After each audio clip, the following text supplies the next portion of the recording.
ஆமாம், இவர் எந்த தலைப்பை ஒட்டி வந்து பேச போகிறாரு அப்படின்னா, leveraging globally on collaborative networking to develop and succeed in business. அதாவது நெட்வொர்க்கிங் இது நம்மளுக்கு ரொம்ப தெரிந்த பழக்கப்பட்ட ஒரு விஷயம்தான். இதில் எங்கே நம்ம ரொம்ப பழக்கப்பட்டு இருக்கிறோம்னா கல்யாணங்களில்.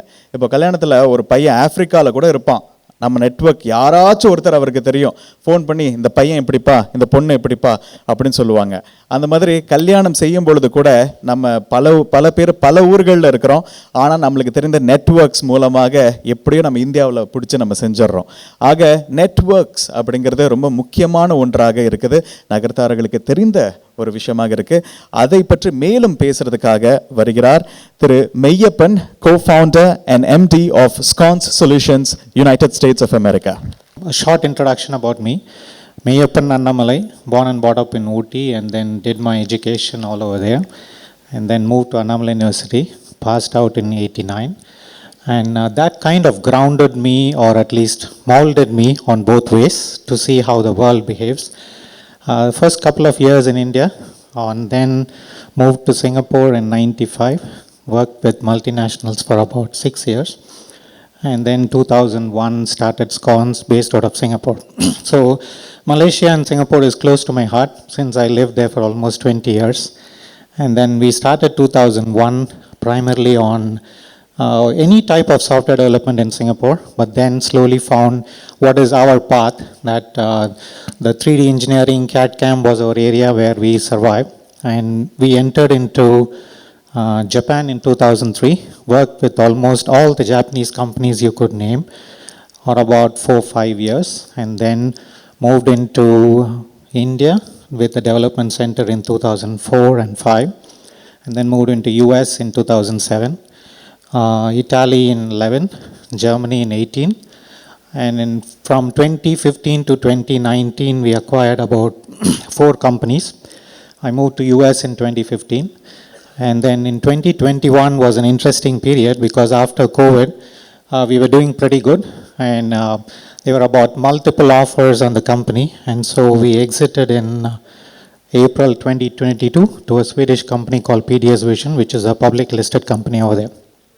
So that's kind of a 22-year journey, and now writing Sconce 2.0 for PDS Vision to grow their Asia Pac. That's a quick introduction. And I just wanted to start it light. ஒரு first நான் ஒரு எல்லா ஐபிசிஎன்னு ஓரளவுக்கு attend பண்ணியிருக்கேன். First 2 ஐபிசிஎனில் ஒரு common question அடிக்கடி வந்துக்கிட்டே இருந்தது. இப்போ இந்த ஐபிசிஎனில் அந்த கேள்வியே கிடையாது. யாருக்காவது என்ன கேள்வி வந்ததுன்னு சொல்ல முடியுமா? ஓகே, பிஸ்னஸ் பண்ணால் பொண்ணு கொடுக்க மாட்டேங்கிறாங்கன்னாங்க. ஃபஸ்ட்டு 2 ஐபிசிஎன்ஸில் this was a very common question. But it's not arised at all in this particular session, which means IBCN has partly addressed what it wants to, and which means a lot of entrepreneurs are coming up. People have started to understand this ecosystem, and actually we are asking more questions related to entrepreneurship and business and how do we get funding and all the stuff, rather than getting back to the old questions which we used to have. So that's a big improvement what I see from the part of IBCN. So I'm touching about some 3 pointers, even though my topic was on global collaboration and networking. I thought let me talk a bit about innovative entrepreneurship too, and then talk a bit about networking and global collaboration.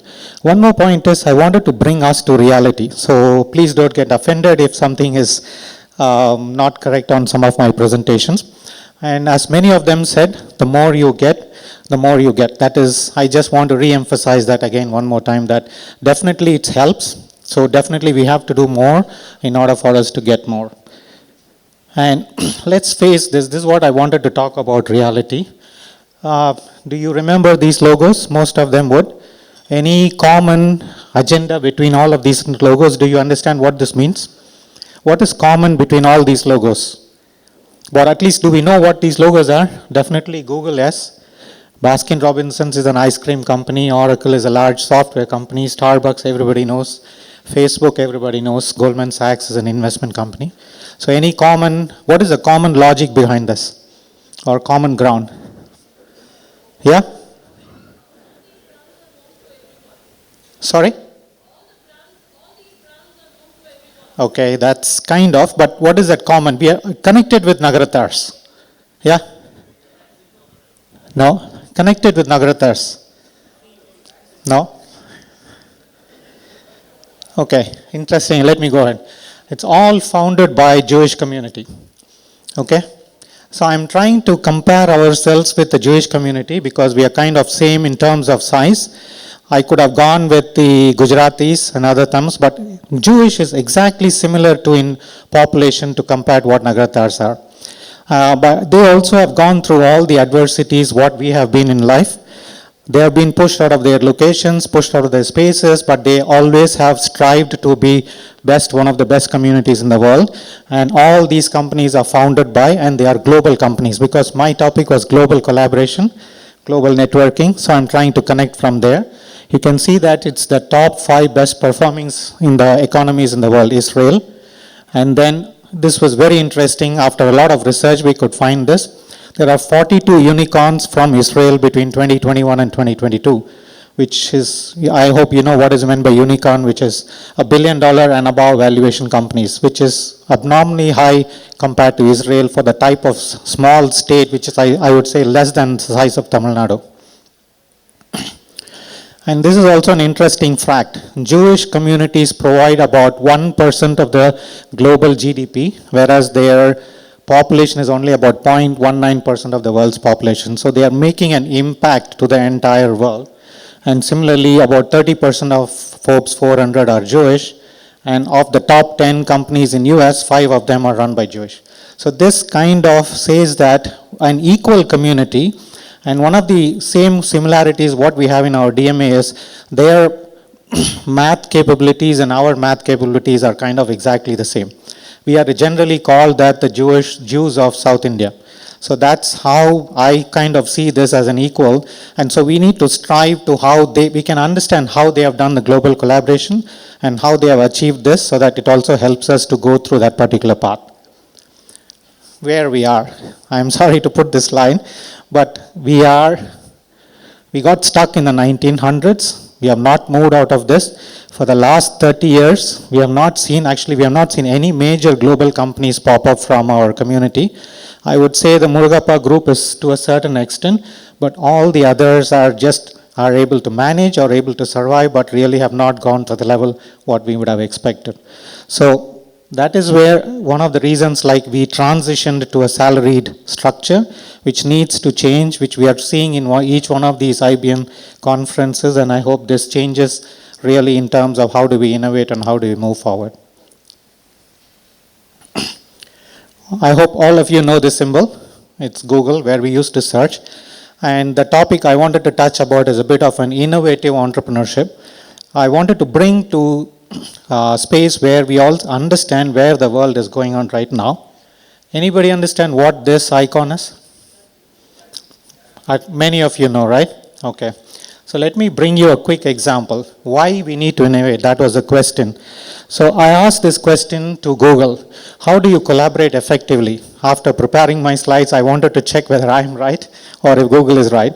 And then it came out with all these different answers. What you see on the left is by Google. It gave me almost all different answers, but none of them were really helpful because I had to do additional work to figure out what really collaboration means. But when I asked ChatGPT, what it means by that is, for those who don't know ChatGPT, it is kind of a better version of Google, which exactly gives what you want, just one answer. Even if you ask any question, you can ask about preparing a material presentation, a marketing presentation, or even writing code, anything you look for, it's all possible in ChatGPT right now, and the newer versions are even becoming stronger in terms of how the performance operates as well as how you get the exact answer. That also brings to a space whereby we see that the mid-level jobs might be vanished in a couple of years from now because all these things will be done by ChatGPT. So when I ask this question, it says that, how do you collaborate effectively? It says communication, cultural sensitivity, and then you need to be flexible, document the processes, how you do that. You lead by an example, celebrate the success, and embrace the technology. So this is how it clearly writes out, which means some of those who go for document writing or technical writers, their jobs are no more available. So that is where we came back. One more interesting question which I asked is, tell me some interesting facts about Nagarathars. And Google said that Chettiar struggled to bring family into business. That was the first output. That, again, the idea was it was in 2013. That particular article in 2013 comes at the top of Google search, whereas when I go into ChatGPT, it gives me exactly what I wanted. It says their entrepreneurial spirits are very good, and they are into large industries like textile, finance, and real estate. They have a strong business acumen. They have a global reach because they ventured into Southeast Asia, and also they have a strong community support, and they are excellent on philanthropy and adaptability, which kind of brought me to reality that ChatGPT knows better Nagarathars than what we know about us. So that is a robot telling us. So if a robot is able to understand what we tell, then I figured out that we should be much better than that. So this is an awakening call for us. So we need to be more innovative and creative. That's why this topic of innovative entrepreneurship helps me to come out over here. Now let me jump into a bit of the collaboration. There are various ways of collaboration. I'll touch a part of that. But there are certain maturity levels in collaboration. What we see is the first or the bottommost of the pyramid is I just communicate. I just pass information, but I have no stake in that. So give and take, that's all. That's the lowest level of collaboration.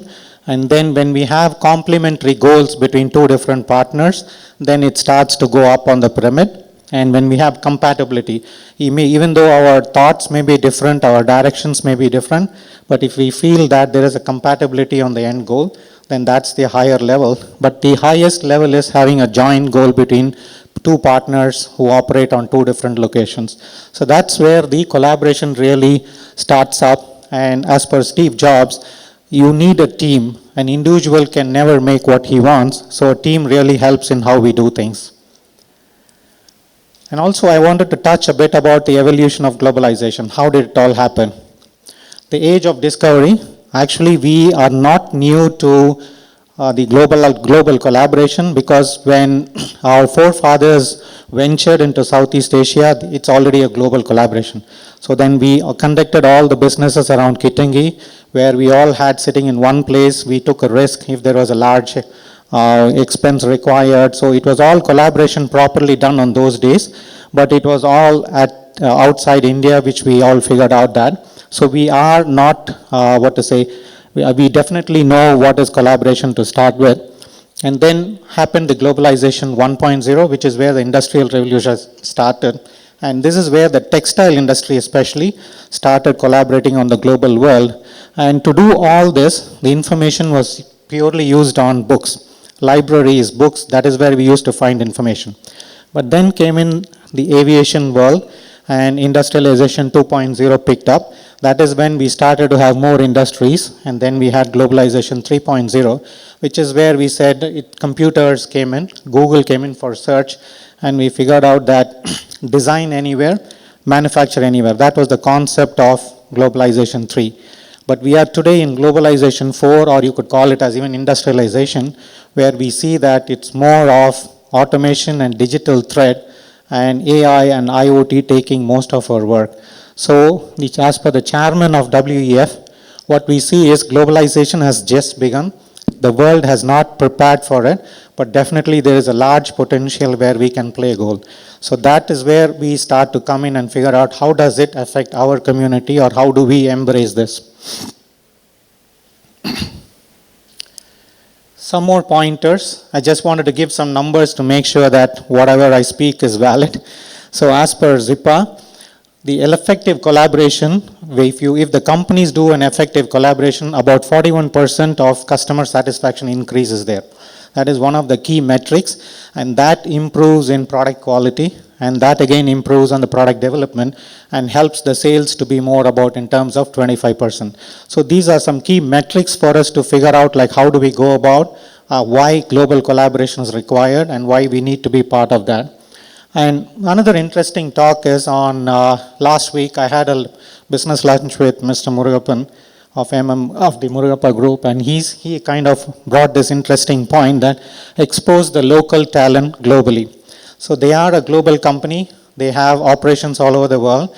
But one interesting fact is all their operations outside the world are managed by the local people, and the board get involved only on the strategic directions. So that is where how they are able to bring the local talent out into the global world. So that was an interesting point. That's why for our networking as well as on the global collaboration, we need to expose the local talent. So we, even if we acquire or if we move, it is better to use the local talent to grow, and thereby we achieve our goals, what we wanted to do.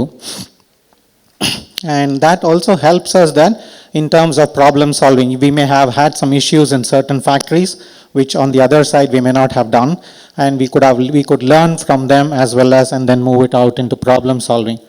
And one of the key or the most important point is, I hope many of you know about LinkedIn. Anybody who doesn't know LinkedIn? I think almost everybody does. That's a good news at least. The statistics say that 1 in 4 professionals around the world have established a new business opportunity just by registering in LinkedIn. So those who have not done till now, they think that I might be a small retail shop, or I might have a small business which just 5 people, 10 people below working me. That doesn't matter. Please go register yourself in LinkedIn, because it's kind of a global address book today. You don't need to go and talk and explain about yourself, because in today's world, people don't want you to talk for long. They just want the results. So in that case, you just register yourself and ask for a connection. And when you get connected with him, you get to know his entire history. And similarly, you also get to know his contacts, his connects. So your network starts to expand from there. So that is one of the key things which I would request everybody to do, if they have not done already, is to just go and register in LinkedIn. And then coming back to the topic, how are we similar to Jews? First is, we had a global presence, and we have a global presence. Maybe it's a bit of more of salaried structure right now, or employment, but we do have a global presence. We have a strong community bonding, and we also have this particularly on every country. Wherever we go, we have established temples, we have established schools, we have established colleges, as well as we support the local CSRs, and so we also create a common community bonding. And I don't need to talk about this, has been spoken many times, all the time, that it's integrity and values, which is very true for us. And entrepreneurial mindship, which is again coming back, I would say that these IBCNs have really helped a lot in terms of bringing back that entrepreneurship mindset and thirst for excellence. I could immediately relate it to Mr. Muthraman, who said that I need to be number one in what I do. And that's exactly what it means by this, is thirst for excellence. You always have to be number one, or at least aim for that, so that you get to that location. And an interesting fact, this helps us to reach the pinnacle. But then again, I did the same search in ChatGPT, and it gave me these pointers. These are the things like entrepreneurship spirit, business acumen, global reach, community support, philanthropy, and adaptability, which I showed on the first 2 slides. So we actually, the automation as well as the tools today in the world know better. So we have to utilize them, figure out how it works for us, and how do we move forward on our potential requirements. How do we achieve this? How do we achieve the global goals? One is the community organizations. I'm again compared with the Jews. So we have business and professional networks, J leader networks, and similarly finance and business networks. These are all global networks for the Jewish throughout the world. They are established in Israel, but definitely they have chapters on every country, and they are governed by the Israel, the community or the group over there. And we do have NEU, Nagarathar, and as well NCC from Chennai, as well as Kovilur Manam, helping all these things, but at fragmented opportunities. That's where I see that there was a discussion that can we have a common PE fund. And I would say that first, let's have a board across all over the world, which could be positioned anywhere in India or US or wherever it is, it doesn't matter. Then we can think about cross-country borders, because this is just a board which will kind of come back and say that what is the strategy, how do we move forward, and maybe 2 or 3 representatives from each one of the regions can come and join this, and then figure out like how do we create this PE fund. because this PE fund could be just localized. You don't need to really do cross-border functioning. But if you have a common board at the top, that will help us to also define that where these funds needs to be generated, where entrepreneurship happens, or how do we innovate or at least give opportunities for our young Nagarathars to come up. So one of the requirements of this IBCN which we could take out is, I think we have a session today evening where the previous IBCN chairman speak. One of the topics could be is how do we globalize this under a single umbrella. Online networks, as I spoke, LinkedIn is one of the area where you can expand your collaboration. But this was interesting, co-working spaces and accelerators. Jewish community has something called a sketchpad. And when I was talking with Meyappan Annan, he said that yes, they are doing something in NEU similar for that. They are providing co-working spaces for young entrepreneurs, which could be again expanded for the other regions too. And then business conferences, which we have been running around all these things, like how IBCN happens. It has to be a global perspective and global initiative from our community. And they also have mentorship programs, which is called Jewish High-Tech Community. And we need to do that. Again, I know that we are doing on a fragmented basis, but a common approach or a common goal will help us to reach better locations rather than just doing it at a fragmented location. I think I'm getting right on time. So what it needs to be a collaborative leader, standard phrases, but one of the key things which I would like to emphasize is foster open organizations. So unless you have a team by which you are able to empower them, you will not be able to achieve your goals on the long run. And similarly, you need to go across border, find partners on different regions. So why I say this is on every project what Sconce or today we are PDS Vision do is, every project which we do, it's a global project. It's definitely having members from US, Europe and India together, and then the projects runs together on a 24/7 cycle. One of the key advantages is the problems which we faced in one region will definitely be helpful for the other region. It also helps you in knowledge sharing. So that's why I'm saying that you have to have more number of people in the team, because some of the time what we hear is we have a strong team presence in one location. Let's use them to complete this project. But what happens is the other team really doesn't have an opportunity to learn from this. So it's better we have mixture of teams all over the place so that it helps you to foster an open organization and similarly to be diverse and inclusive. As Bill Gates says many times, the next set of leaders are those who empower others. So please empower others, and I think I'm almost on time. What do I have? Done or yes? Time's up. Okay. I would like to take one or two quick questions if you have, or thanks for the opportunity, and thanks for the IBCN 2023 for giving me an opportunity, and Palan Sri Annan for asking me to come down over here. Thank you very much.